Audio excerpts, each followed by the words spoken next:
안녕하세요. 행복한 가정에서 아이들을 키우기 위해 고군분투 중인 엄마입니다.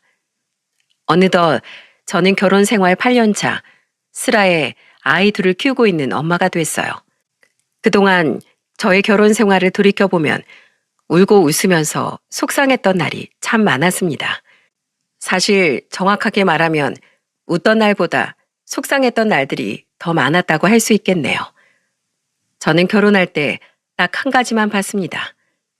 바로 남편의 인성과 배려심, 가치관을 보면서 결혼했었거든요. 남편이 좋은 사람이니까 당연히 시댁 식구들도 비슷하겠거니 생각했던 것 같아요. 그리고 시댁 식구들 성격까지 전부 파악하는 건 어렵지 않겠습니까? 직장 동료로 소개를 받아 만나게 된 남편은 연애 시절 저한테 하소연을 했던 적이 있긴 했어요. 우리 집에서 난 안 아픈 손가락이야. 안 아픈 손가락? 그게 무슨 소리야? 10손가락 깨물어서 안 아픈 손가락 없다는데 우리 엄만 내가 어떻게 되든 누나 한번 깜짝 안 할 사람인 것 같아. 형이랑 누나한테 무슨 일 생기면 일주일 내내 걱정하면서 나한텐 아예 관심도 없는 것 같다니까. 남자친구와 연애할 당시에도 늘 장난만 편애하는 분위기의 시댁을 불만스러워했어요. 저도 남동생이 있긴 했지만 부모님께서 아들, 딸 가리지 않고 아껴주셨기 때문에 남편의 고충을 이해하긴 힘들었죠. 친정 부모님께서 형편은 어려워도 사랑과 관심으로 키워주셨거든요. 그래서 저는 대학 진학을 포기하고 바로 취업하는 길을 선택했어요. 남들은 수능 준비할 때 저는 취업한다고 하니까 아버지가 속상한 얼굴로 저를 보며 말하셨습니다. 유나야, 너 꼭 공장에 취업해야겠어. 아빠가 네 등록금 어떻게 해서든 마련해 볼게. 아니야.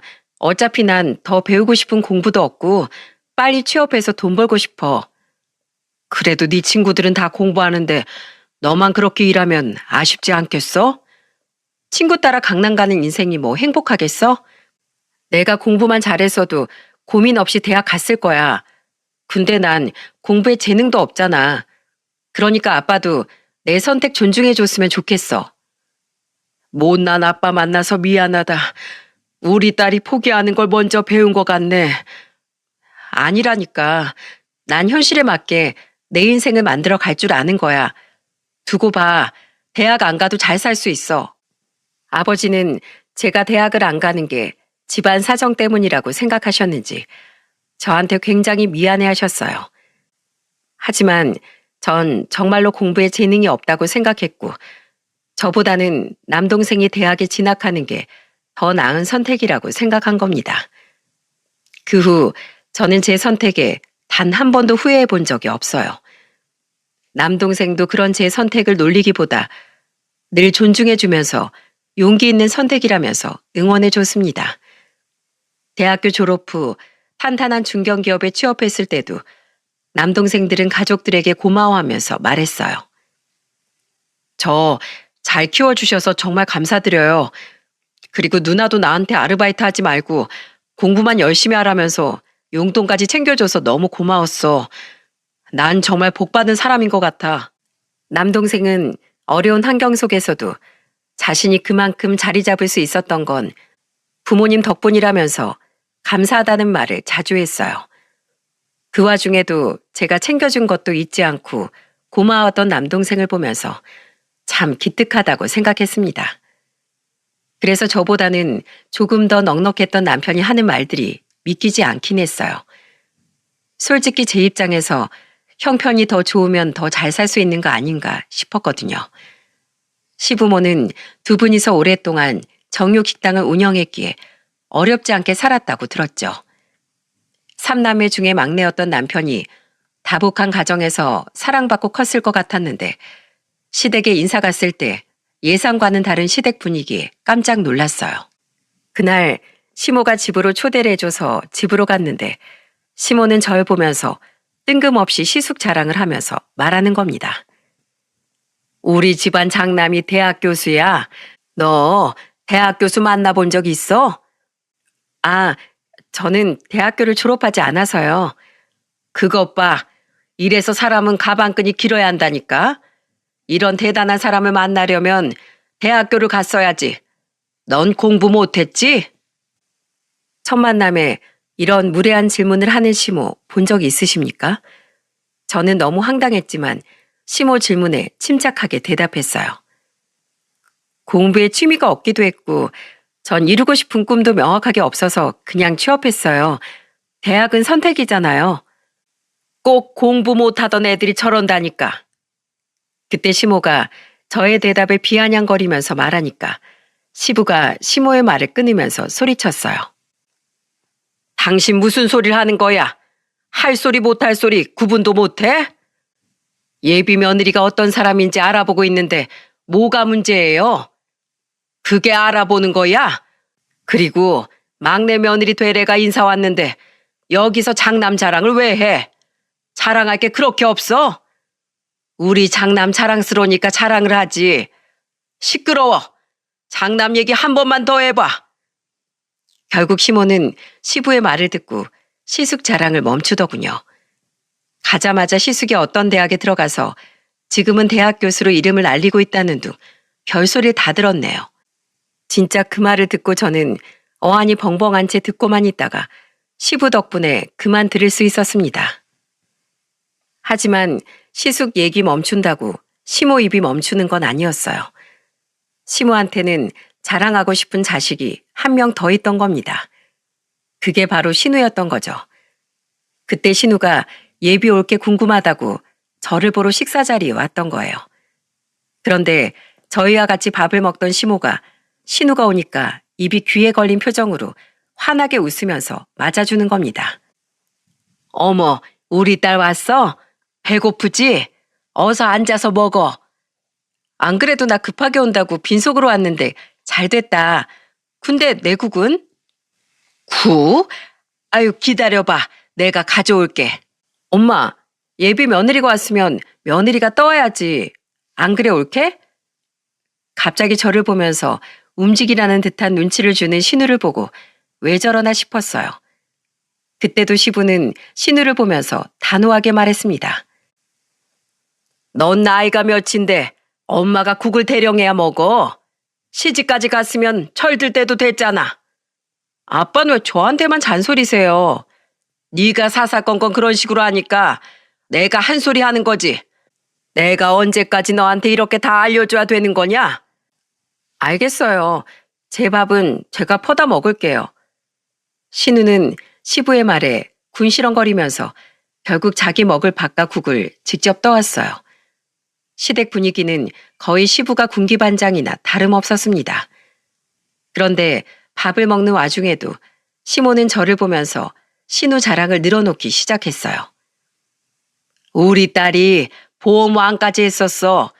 보험 약관 엄청 길고 어려운 걸 알아듣기 쉽게 얼마나 잘 설명해 주는데 너도 보험 필요하면 말해. 네, 근데 어머님 저한테 궁금한 건 없으세요? 너한테 궁금할 게 뭐가 있어? 아까 다 말했잖아. 너 대학 안 나왔다면서? 그럼 고졸인 애들 사는 거 다 비슷하겠지. 뭘 더 물어봐야 되는 거니? 너 뭐 말할 거 있어? 시모의 퉁명스러운 말에 저는 기가 죽었어요. 한 번도 고졸인 게 창피한 적이 없었는데 시모가 문제인 것처럼 말하니까 억울하기까지 했습니다. 그때 남편이 시모를 보면서 단호한 목소리로 말했어요. 엄마, 그런 말이 어딨어요. 저랑 결혼할 사람이잖아요.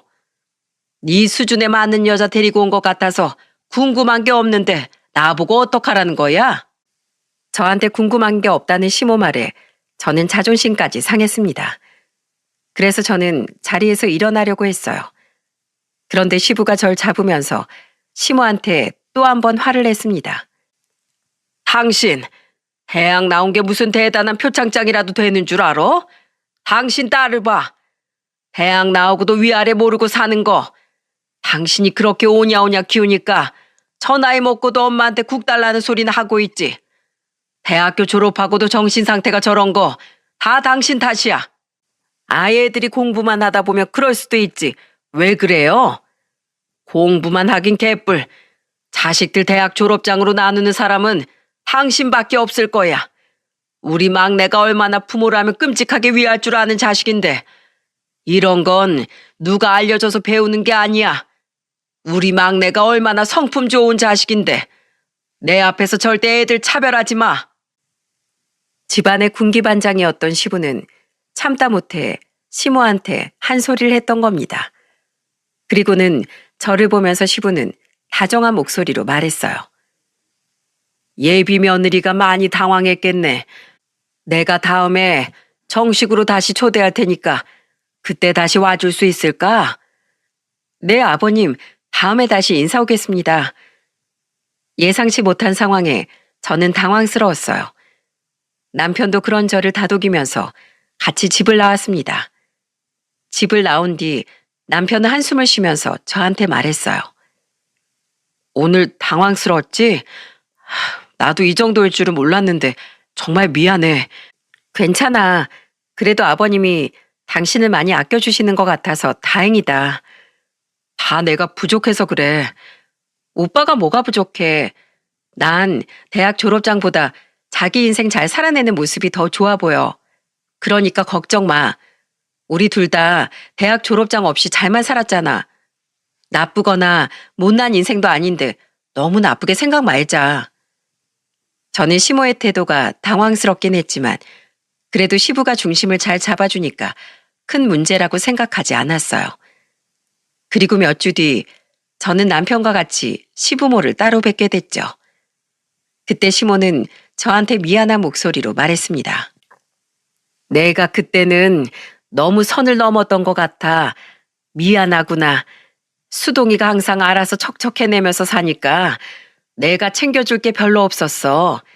그래서 당연히 좋은 여자 만났겠지. 그렇게 생각했던 것 같구나. 어머니 마음도 이해는 합니다. 그래도 앞으로는 저도 좀 관심 있게 지켜봐 주셨으면 좋겠어요. 그래, 내가 시어머니로서 좀 더 노력해보마. 시모는 그때 시부가 마련한 자리에서 시어머니로서 노력을 해보겠다고 했어요. 그 말에 저는 앞으로 잘 맞춰갈 수 있는 부분이라고 생각했습니다. 집안의 군기반장은 시부였으니까 시부가 있는 한 시댁 생활도 크게 어렵지 않을 거라고 믿었어요. 솔직히 남편이 좋으니까 다 좋게 보려고 했던 것 같아요. 하지만 결혼 8년 차인 제 결혼 생활이 어땠는 줄 아십니까? 양가에서 도와줄 형편은 아니었지만 저희 둘은 나름대로 모아둔 자산에 대출 조금 보태선 보금자리를 마련했어요. 전세였지만 매일같이 쓸고 닦으면서 행복한 미래를 꿈꿨습니다. 설레는 신혼생활 하던 중 첫 명절이 다가왔어요. 그리고 그날 저는 시모가 조상보다 중요하게 생각하는 사람이 누군지 단박에 알았답니다. 명절 전날 저는 미리 시댁에 가서 시모와 음식 준비를 하고 있었어요. 그런데 시모가 누군가와 전화라더니 저한테 와서 안타까운 목소리로 말하는 겁니다. 어쩌면 좋아. 큰애랑 통화해보니까 애가 아파서 응급실 들렸다고 온대. 갑자기 열이 펄펄 끓는다는데 어쩌겠어. 정말요? 많이 놀라셨겠어요. 그러니까 그래서 내가 얼른 병원부터 가라고 했어.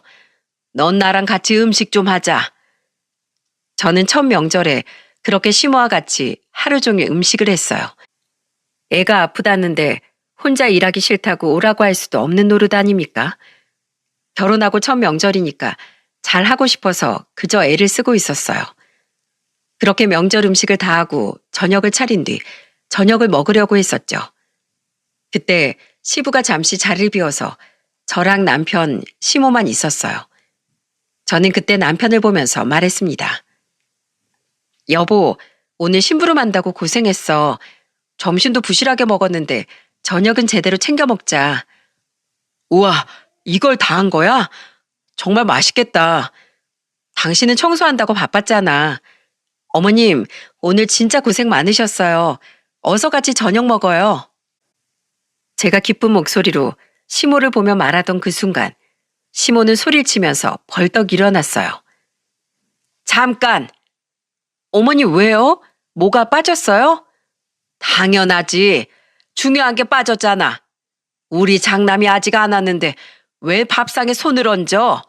금방 온다고 했으니까 기다려. 애가 아파서 병원으로 간 시숙 부부가 금방 온다고 했다면서 밥에 손을 못 대게 하는 겁니다. 하루 종일 일한 건 저와 남편인데 밥은 시숙이 와야 먹을 수 있다는 게 말이 됩니까? 너무 황당했던 그 순간 잠시 볼일 본다고 나갔던 시부가 돌아왔어요. 그리고 밥 다 차려놓고 가만히 있는 남편을 보고 묻더군요. 왜 밥도 안 먹고 있어? 나 기다린 거야? 아니요. 엄마가 형 오면 밥 먹으라고 지금 아무도 못 먹게 막고 있어요. 뭐? 당신 지금 그래서 식당 앞에 서 있는 거야? 지금 무슨 감시해? 시부는 놀란 목소리로 시모를 보고 물었어요. 그러자 시모는 당황한 목소리로 말했습니다. 우리 장남 거의 다 왔다는데 조금만 기다리면 새 반찬 줄 수 있잖아. 당신은 장남한테 먹던 반찬 주고 싶어? 안 늦게 온 놈이 그러면 먹던 거 먹지. 새 거 먹어? 그리고 지금 무슨 제사 지내? 큰아들 기다리다 다 굶어 죽겠어. 그냥 좀 먹어. 알아서들 먹고 오겠지. 하루 종일 일한 막내 며느리 생각은 안 해? 예, 며느라. 그냥 먹어. 이리 국 줘. 내가 데워줄게. 시부는 식은 국까지 다시 가져와서 데워주셨어요. 그날 황당했던 밥상은 정말 지금 생각해도 어이가 없습니다. 그런데 시모의 이런 행동은 약과였던 겁니다. 곧이어서 시숙과 큰형님이 들어왔는데 정말 기가 막혔어요. 분명 애가 열이 펄펄 끓어서 응급실 갔었다고 했잖아요. 그런데 열이 펄펄 끓었다던 첫째가 너무 멀쩡하게 뛰어들어오는 거예요. 오죽하면 시부가 시숙을 보면서 놀라서 물어봤어요. 큰 손주가 열이 난다면서 괜찮아진 거야? 네? 아, 네.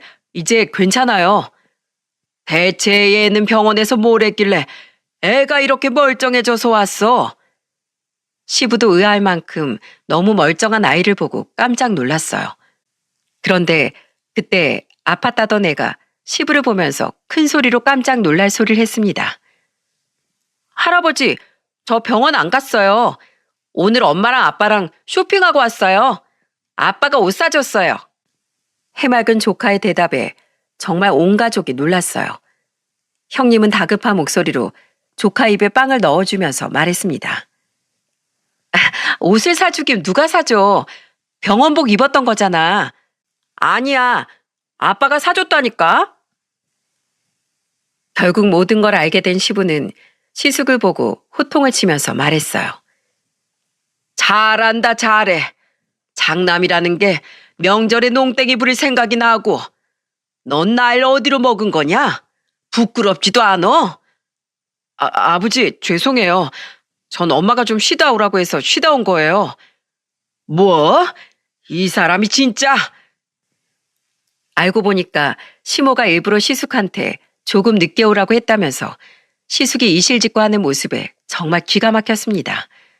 시부도 그 말에 화가 나서 시모를 보며 소리쳤어요. 당신 대체 애들 사이에서 뭐 하는 거야? 왜 중간에서 이런 짓을 해? 작은 며느리도 생겼는데 큰 며느리 좀 쉴 수도 있지 뭘 그래요. 그리고 큰 며느리 요즘 승진해서 얼마나 바쁜데요. 대기업에서 일하는 게 어디 쉽겠어요? 작은 며느리도 일하잖아. 누군 뭐 집에서 놀아? 공장에서 생각 없이 일하는 거랑 사무실에서 머리싸움 하는 건 엄연히 다르죠. 당신 진짜 뭘 몰라서 그런 말을 해요? 직업에 귀천이 어디다고 그런 소리를 해. 당신 그 생각부터가 잘못됐어. 직업에 귀천이 있지 왜 없어? 자꾸 이런 식으로 애들 사이에서 분란 만들 거야? 당장 사과해. 당신이 잘못한 거야. 앞으로 생활비만 받아쓰고 싶으면 자꾸 그렇게 고집 부려봐. 이런 식이면 용돈 없을 줄 알아. 잘난 장남한테 손 벌려서 살든지 대단한 대졸 아들이 당신 호강시켜주겠네. 시부는 시모한테 화내면서 사과를 하라고 소리쳤어요. 진짜 저도 너무 어이가 없었죠. 결국 시모는 시부 등살에 못 이겨서 저한테 사과를 했어요. 내가 미안하다. 내가 실수했어. 어머님이 아주버님 아끼시는 마음 충분히 이해해요. 그런데 거짓말까지 하시는 건 너무한 것 같아요. 앞으로는 이런 일 없었으면 좋겠어요. 서로 사정이 있으면 봐줄 수도 있는 건데 이러면 앞으로 서로 의심만 생기고 오해만 쌓이잖아요. 그래, 내 실수다. 그러니까 더 이상 오해 없었으면 좋겠다. 그때 시모는 미안하다면서 앞으로는 중간에서 이간질하지 않겠다고 했어요. 하지만 이게 어디 시모만의 문제겠습니까? 이때만 해도 저는 시모가 화근이라고 생각했어요. 그런데 시간이 지나 큰형님은 둘째를 임신하고 저는 첫 아이를 임신했을 때 일이었어요. 분명 둘 다 만삭인데 시모는 다 같이 모이면 저한테 계속 큰 조카 간식을 챙겨오라는 식으로 말하는 겁니다. 그래서 참다 못한 제가 시모를 보면서 말했어요. 어머님, 저도 만삭이라서 한 번 자리에 앉으면 다시 일어나기 힘들어요. 그럼 지금 애 안고 있는 나보고 주방 가서 애 먹을 간식을 가져오라는 거야? 넌 돌볼 애도 없잖아. 네 형님 주방으로 가면 애가 쫓아갈 텐데 그럼 얼마나 힘들겠어? 그냥 네가 좀 가서 얼른 애 먹일 간식 좀 가져와. 저는 그 순간 너무 억울했어요. 여자들 임신하면 작은 일에도 금방 서운해하지 않습니까? 근데 시모가 저런 식으로 말하니까 무슨 식모도 아니고 너무 억울한 겁니다. 그때 남편이 시모를 보면서 소리쳤어요. 엄마, 이 사람도 만삭인데 왜 자꾸 이 사람만 시켜요? 애는 형이 보고 있어도 되잖아요. 너까지 왜 그래? 너도 형이라면 꼼뻑 죽더니 이젠 대드는 거냐? 하극상 부리는 거냐고. 시모가 화를 내자 갑자기 시숙이 자리에서 벌떡 일어나면서 말하는 겁니다. 엄마, 그냥 제가 갈게요. 어차피 해외에서 온 유기농 간식이라서 수동이는 알지도 못할 거예요. 우리 아들은 무조건 유기농만 먹이고 있는데 다른 거랑 섞이면 안 되니까 제가 할게요. 수동아, 됐다. 그냥 형이 할게. 어차피 넌 알지도 못해. 묘하게 남편을 무시하는 시숙의 말에 저는 순간 속에서 욱하고 화가 치밀었어요. 그래서 그 자리에서 다 들으라는 식으로 남편 손을 잡고 일어났습니다. 여보, 우리 그냥 집에 가자. 뱃속에 있는 아이도 귀가 있다는데 이런 상황 들으면 태교에 안 좋아. 얼른 집으로 가자. 어? 그래, 그러자. 집으로 가자. 어머님, 전 그럼 태교하러 집으로 가볼게요. 도저히 여기서는 눈 뜨고 볼 게 없어서 집에 가야겠어요. 뭐? 눈 뜨고 볼 게 없어? 네, 이 상황에 더 있어봐야 애한테 좋은 영향 하나 없을 것 같아서요. 그럼 이만 가보겠습니다. 시모는 제 말에 화를 내려고 했어요. 하지만 저는 남편과 같이 재빨리 집을 빠져나왔습니다. 솔직히 저렇게 대놓고 차별하는 시모나 시모 옆에 붙어서 동생 무시하는 시숙이나 똑같은 거 아닙니까? 그래서 진짜 눈꼴 사나워서 그냥 나와버렸네요. 제가 만삭일 때도 이 정도였는데 태어나서는 어땠는 줄 예상이 조금 되십니까? 원수가 외나무 다리에서 만나는 것도 아니고 하필이면 저랑 형님은 예정일도 2주일밖에 차이가 안 났어요. 제가 먼저 출산하게 됐는데 그때 시모는 와보지도 않았습니다. 시부가 혼자서 왔었는데 미안하셨는지 둘러대면서 말하셨어요. 우리 식당이 바빠서 나 혼자 왔다. 미안하다. 갑자기 단체 손님이 오는 바람에 네 시모는 오고 싶어도 못 왔어. 괜찮아요, 아버님. 이렇게 와주셔서 감사해요. 시부가 제 눈치를 보면서 사과를 하길래 괜찮다고 말씀드렸어요. 그리고 제 아이를 보면서 수고했다는 말과 함께 선물을 주고 가셨죠. 하지만 이날의 진실은 1년 뒤에 알게 됐습니다. 바로 시부의 생신이라 온 가족이 모였던 날이었어요. 그때 시모는 저와 큰형님이 오자마자 노골적으로 차별을 했습니다. 아직 애들이 어리긴 했지만 돌쯤 지나니까 둘 다 걸음마를 조금씩 하기 시작했죠. 그때 시모가 주머니에서 5만 원짜리 꺼내더니 큰형님 애기한테 건네면서 말했어요. 아이고 우리 손주 엄마 아빠를 닮아서 그런지 잘 걷네. 자, 이건 혜미가 주는 용돈이야. 5만 원짜리를 아이한테 건네자 시부는 혀를 차며 말했습니다. 애가 뭘 안다고 그런 돈을 줘? 어릴 때부터 큰 돈만 보면 큰 돈 벌겠죠 뭐. 시모는 시부가 말려도 큰형님네 손주한테 돈을 줬습니다. 그런데 큰형님네 조카보다 조금 더 컸던 저희 애한테는 1,000원짜리를 주는 게 아니겠어요?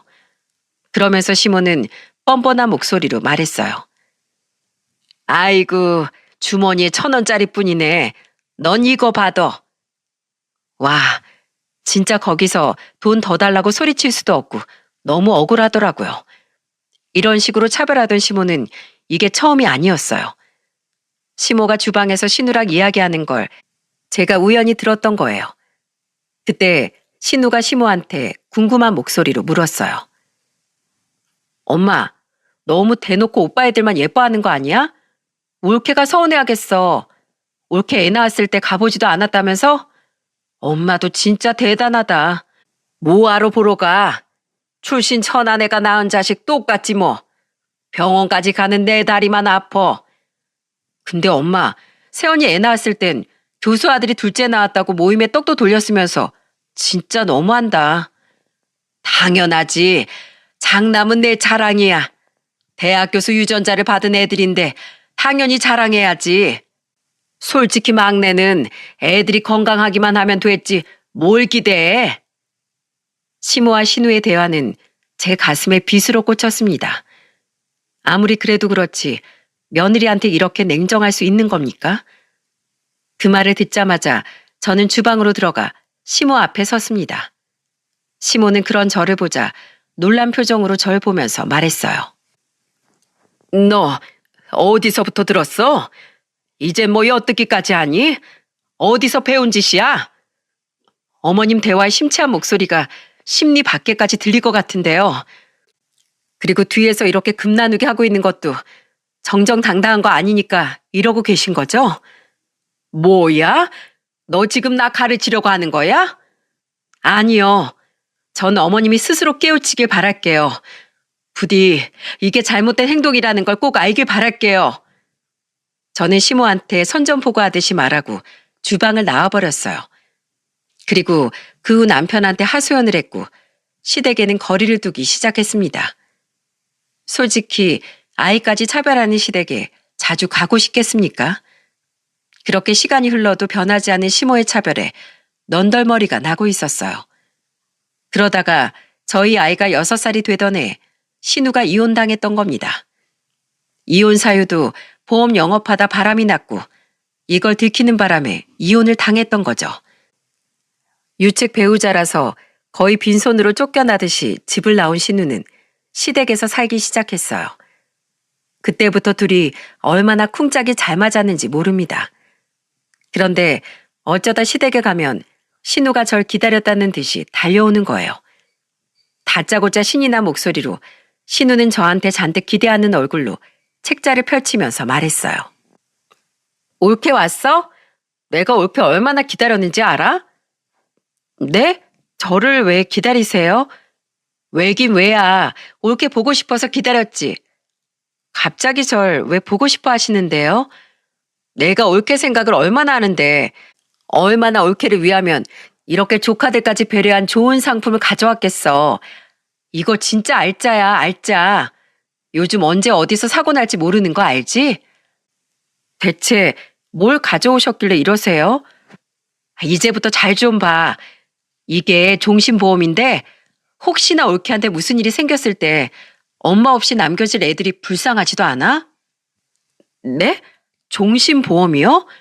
저희 지금 대출금에 애들 키우는 비용에다가 숨만 쉬어도 돈이 줄줄 새요.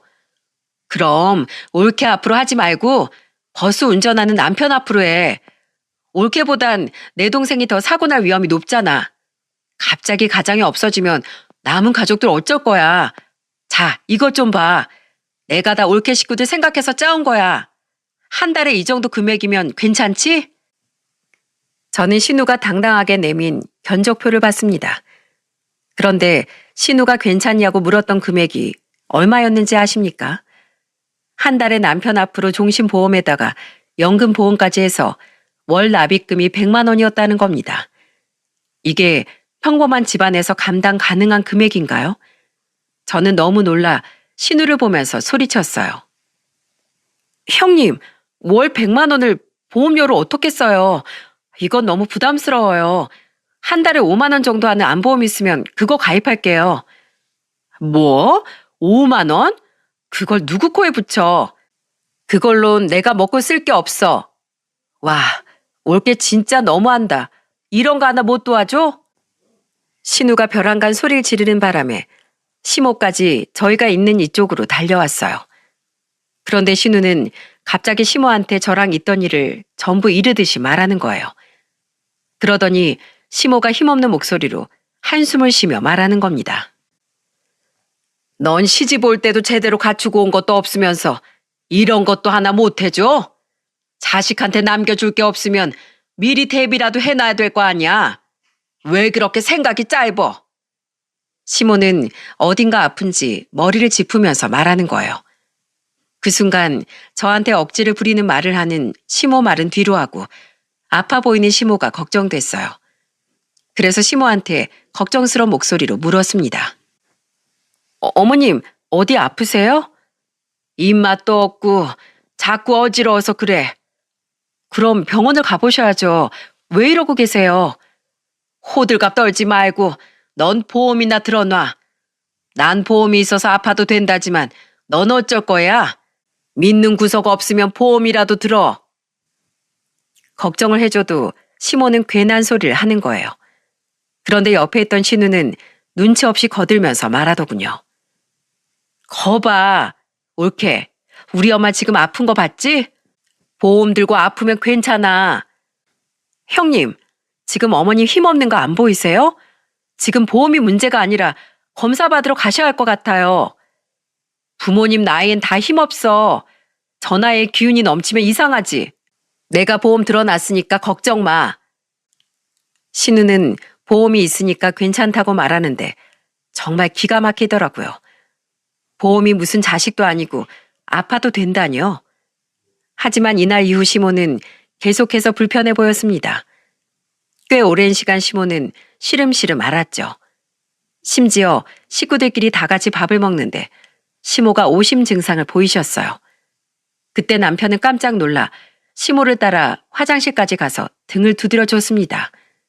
그때 시숙과 신우는 아랑곳하지 않고 밥을 먹고 있는 거예요. 그걸 보고 시부가 밥숟가락으로 식탁을 치면서 소리쳤습니다. 이것들이 니들 엄마가 밥을 먹다가 헛구역질을 하는데 니들은 밥이 넘어가? 막내 좀 봐라. 얼른 쫓아가서 등 두드려 주는 거. 어떻게 더 배웠다는 것들이 지들 입밖에 몰라. 시부의 호통에 시숙은 궁시렁거리면서 말하더군요. 엄마가 힘들었으면 화장실까지 가지도 못했을 텐데 괜찮으실 거예요. 뭐야? 장남 정신머리가 이러니까 집안이 거꾸로 돌아가지. 가만 보면 장남이 해야 될 일도 다 막내가 하고 있어. 내가 모를 것 같아? 진짜 내가 너희한테 실망했다. 너희 엄마 소변 보는 것도 불편하다고 몇 번이나 말했어? 둘째 네가 말해봐. 시부가 소리치면서 호통을 치자 그제야 시숙과 신우도 먹는 걸 멈추는 겁니다. 그리고 시부한테 한 소리 듣던 신우가 기어 들어가는 목소리로 말했어요. 엄마가 가입한 보험에 검사 받을 수 있는 거 있나 알아보고 있었어요. 그놈의 보험. 돈이 얼마든 네 엄마 모시고 가서 검사할 생각을 했어야지. 보험 타령 좀 그만해라. 다음 주에 장남이랑 너랑 둘이 엄마 모시고 가서 검사 받고 와. 결국 시부는 시숙과 신우한테 시모를 모시고 병원에 다녀오라면서 불호령을 내렸어요. 그런데 그때 시모와 같이 화장실 갔던 남편이 다시 와서 시부를 보고 걱정스럽게 말했습니다. 내일 제가 시간이 비니까 제가 엄마 모시고 다녀올게요. 큰 병이면 어떡해요. 그런데 남편이 이렇게 말하자 시모가 정색을 하면서 말했어요. 됐다. 네가 가서 설명 들어도 뭘 알겠어. 잘 배운 자식들이 둘이나 있는데 됐어. 다음 주에 네 형이랑 갈 거야. 대학 교수 우리 자랑스러운 장남이랑 갈란다. 시모의 말에 남편은 잔뜩 상처받은 표정이었어요. 그날 집에 가는 길에 남편은 저한테 한숨을 쉬면서 말했어요. 우리 더 이상 아무것도 하지 말자.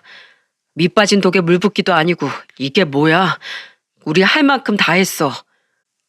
남편도 시모의 말에 완전히 포기를 해버린 겁니다. 그렇게 시간이 지났고 검진 결과 시모는 심부전증 말기 판정을 받게 된 거예요. 남편은 시부한테 연락받고 깜짝 놀란 표정이었습니다. 그런데 그날 저녁 시모는 저희 집을 찾아와서 뻔뻔하게 말했어요. 시모는 집에 오자마자 본색을 나타내면서 말하더군요. 수동아, 네 엄마 다 죽게 생겼어. 너도 들었지? 나 심부전증 말기라서 신장 이식을 받아야 한다는데 대기자가 수천 명이야. 이러다가 네 엄마 죽으면 어떡하니? 형이랑 누나는요, 이럴 때일수록 다 나서야 되는 거 아니에요? 네 형이랑 누나한테 부탁할 게 뭐가 있어. 네가 해주면 되잖아. 시모는 갑자기 저한테 매달리면서 소리쳤어요. 하지만 저는 그동안 쌓인 서름이 생각나 거절하면서 말했습니다. 어머님, 저희한테 오시기 전에 아주버님이랑 형님부터 물어보셨어야죠. 금이야 오기야 아끼던 자식한텐 차마 신장 달라고 말도 못 꺼낼 것 같아서 여기 오신 거예요? 네? 뭐? 너 지금 그걸 말이라고 해? 네 부모가 그렇게 가르쳤냐? 며느리가 됐으면 시어머니가 아플 때 신장 정도는 줄 수 있어야지. 갑자기 정색을 하면서 소리치는 시모를 보면서 정말 기가 막혔어요. 그때 남편이 시모를 내쫓으면서 소리쳤습니다. 당장 집에서 나가세요. 전 이제 엄마 일에 관여하지 않을 테니까 그만하고 나가세요. 그래, 나도 너 같은 덜 떨어진 아들 필요 없다. 분명 네 형이랑 누나는 서로 지가 해준다고 난리일 테니까 두고 봐. 시모는 큰 소리를 떵떵 치고 집을 나갔습니다. 남편과 저는 정말 황당했어요. 하지만 시모의 말처럼 신장 이식이 쉬웠는 줄 아십니까? 한 달 뒤 시부가 술을 마시고 집으로 오셨던 적이 있었어요. 시부는 속상한 목소리로 그동안 있던 일을 털어놨습니다. 수동아, 네 엄마 그렇게 장남을 아끼더니 장남이 뭐라는 줄 아냐?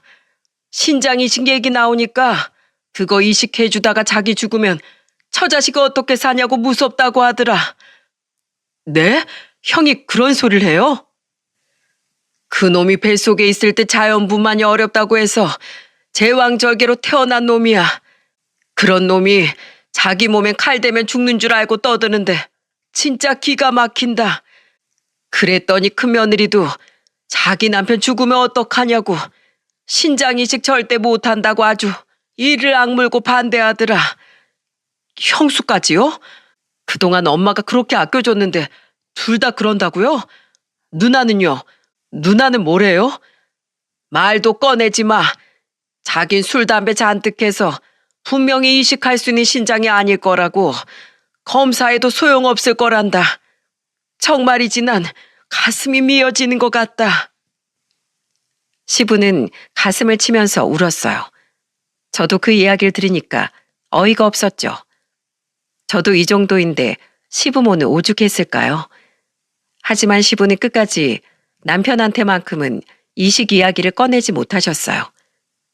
그동안 남편이 받은 차별을 모두 아시니까 차마 꺼내지 못했을 겁니다.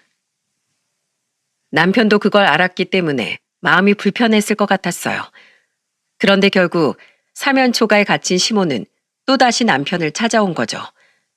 시모는 그때 남편한테 애원을 하면서 울었습니다. 수동아, 이 못난 애미 한 번만 살려줘. 형이랑 누나가 신장 이식 안 해준다고 하니까 이제 와서 절 찾아요? 전 이럴 때만 아들이에요? 네? 미안해. 내가 너무 몰랐어. 내가 친정 부모를 위하던 너를 몰라봤다. 그래서 내가 이렇게 천벌을 받는 거야. 이제 아시겠어요? 전 있으나 없으나 늘 부모님 생각해서 효도하려고 했어요. 그걸 몰라준 건 엄마라고요.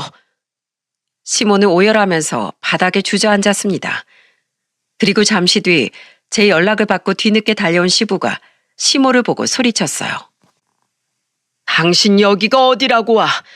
그동안 내가 몇 번을 말했어. 애들 갈라치게 하지 말라고 했지. 당신은 죽어도 싸. 나와. 당장 나와. 수동아, 미안하다. 내가 이렇게 가더라도 너한테 사과는 하고 싶다. 이 엄마 용서하지 마.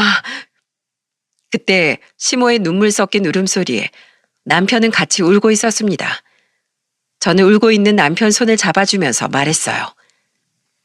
당신 후회할 선택하지 말고 잘 선택해. 난 당신 믿어. 저는 우는 남편을 다독였습니다. 그리고 결국 남편은 울고 있는 시모를 보면서 소리쳤어요.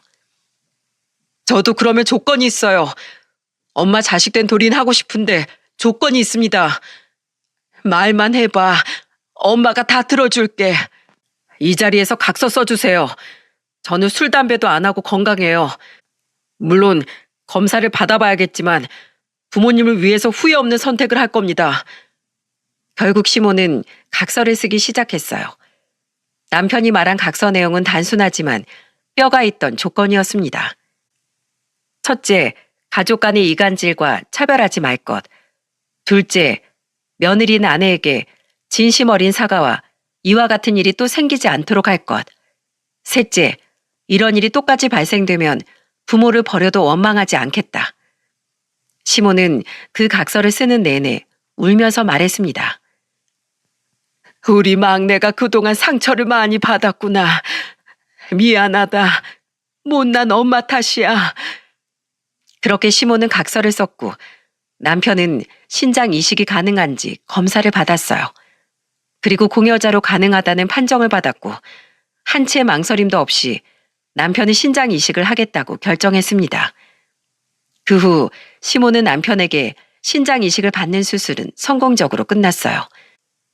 그리고 병실에서 회복 중인 시모를 돌보고 있는데 시숙이 달려오더군요. 아이고, 어머니, 이렇게 큰 수술을 받으셔서 어떡해요? 병실이 떠나가라는 듯 우는 시숙을 보면서 시부는 화를 내며 소리쳤습니다. 조용히 못해! 애미 생사가 걸린 문제에 상처 나는 게 무섭다고 내빼던 놈이 어디서 저 울고 있어? 뻔뻔하게 여기가 어디라고 와? 당장 나가! 주둥이로 하는 걱정 필요 없으니까 나가라고! 시부는 시숙을 병실에서 쫓아버렸어요. 그리고 몇 달 뒤 남편 덕에 새 인생을 살기 시작한 시모는 완전히 달라졌습니다. 퇴원 후 집에 온 시모가 어떻게 변한 줄 아십니까? 집으로 돌아온 시모를 보고 시숙은 또다시 알랑방귀를 뀌면서 있었어요. 엄마, 미안해요.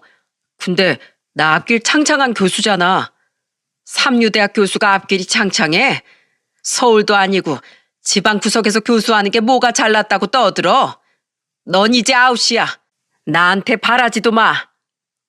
그런 시숙을 시모는 단칼에 거절했죠. 그러자 큰형님이 시모를 보면서 볼멘 소리를 내뱉었습니다. 어머님, 교수라고 좋아하셨잖아요. 너도 나중에 네 자식한테 똑같이 당해봐라. 똑같이 당해봐야 내 기분을 알지. 시모의 뼈 있는 말에 큰형님도 뼈도 못 추렸습니다. 그런데 그 상황에도 눈칫밥 말아먹은 신우가 남편을 보고 호들갑스럽게 말했어요. 수동아, 신장 이식하고 나면 언제 또 아플지 모르는데 지금이라도 보험 더 해놔. 아플 땐 늦어. 지금 해놔. 신우는 눈치도 없는지 남편한테 또 보험 얘기를 하는 겁니다. 진짜 어이가 없다 싶었는데 시모가 숟가락을 들고 보험 약관 종이를 탁 내려치면서 소리쳤어요. 야, 너 애들한테 보험 들이밀기만 해. 너 정말 그때는 내가 머리채 다 뽑아버릴 줄 알아. 배웠다는 것들이 이 모양이야. 시모는 신우의 보험 종이를 아예 찢어버렸어요. 그리고 시숙과 신우를 보면서 소리쳤습니다. 내가 이번에 아파보고 딱 알았어. 사람이 어떤 마음으로 사느냐가 중요한 건데 그걸 너무 늦게 알았어. 뒤늦게 알았던 만큼 난 우리 수동이 아껴줄 거야. 내가 그동안 너무 상처만 줬다. 미안하다 막내야. 진심 어린 시모의 말에 남편은 눈물까지 흘렸습니다. 그렇게 정말 시모의 말처럼 사람은 어떤 마음으로 사느냐가 중요한 것 같아요. 그리고 인생은 길게 살아봐야 한다고 하더니 몇 년 뒤 시숙과 신우 인생은 흔들리기 시작한 겁니다. 대학 교수라고 떵떵거리던 시숙은 지방 대학교에 입학생이 줄면서 다니던 대학교가 폐교가 된 거예요. 그리고 근처 학교로 통폐합되면서 하루아침에 대학 교수로 명함도 못 내밀게 된 거죠. 그뿐이겠습니까? 백수라서 돈도 못 벌게 되니까 매일같이 큰형님이랑 부부싸움을 하는 것 같았어요. 아예 명절에 시숙이 혼자 오는 날도 부지기수였습니다. 그걸 보고 시모는 혀를 차면서 말했어요. 그렇게 지 남편 아프면 어떡하냐고 하더니 백수 되니까 거들떠도 안 보는 것 좀 봐. 그럼 어떡해요? 제가 능력이 없는 걸. 같이 방법을 찾아야지. 이렇게 팽하는 사람이 어딨어? 꼭 넌 너 같은 애 만나서 살고 있었네. 아유, 속 터져 정말. 시모는 별거 아닌 걸로 보이는 시숙 부부를 보고 혀를 찼습니다. 그런데 악재는 이게 끝이 아니었어요. 바로 신우가 보험왕으로 이름 날렸던 보험회사에 거액의 환수가 들어온 겁니다. 알고 보니까 신우는 그동안 종신보험을 연금보험으로 속여서 가입시킨 게 전부 들통났던 거예요. 가입자들이 뒤늦게 실체를 알게 되면서 전부 보험 철회를 요청했던 거죠. 결국 신우는 보험회사에서 해고당한 겁니다. 그리고 신우는 시댁에서 붙어 살면서 술주정을 부리다가 쫓겨나고 말았어요. 시부는 신우가 술, 담배를 끊지 못하고 집에서 담배까지 피니까 참지 못하고 쫓아낸 겁니다. 인생 길게 살고 볼 일이라더니 지금은 저희 부부가 제일 화목하게 잘 살고 있어요. 게다가 얼마 전엔 드디어 내 집 마련에도 성공을 했답니다. 그때 어머님이 5천만 원이나 도와주셨는데 도움을 주시고도 미안한 목소리로 말하셨어요. 더 해주고 싶은데 많이 못해줘서 미안하구나. 아니에요, 어머님. 저흰 이 돈도 너무 큰 돈이에요. 내 마음 알아주는 건 정말 너뿐이구나. 고맙다. 비록 대출까지 껴있는 집이지만 시모의 사랑이 담긴 집이라고 생각합니다. 그동안 미안하다, 사랑한다, 고맙다는 말에 인색하던 시모가 지금은 아낌없이 사랑을 표현해 주시고 있거든요. 저희 부부는 이사를 해도 어김없이 잘 살고 있어요. 사람은 어디에 사느냐보다 누구와 어떻게 사는지가 중요하다는 생각을 다시 한번 하게 됐답니다. 이 사연도 다 그런 이유에서 쓰게 됐어요.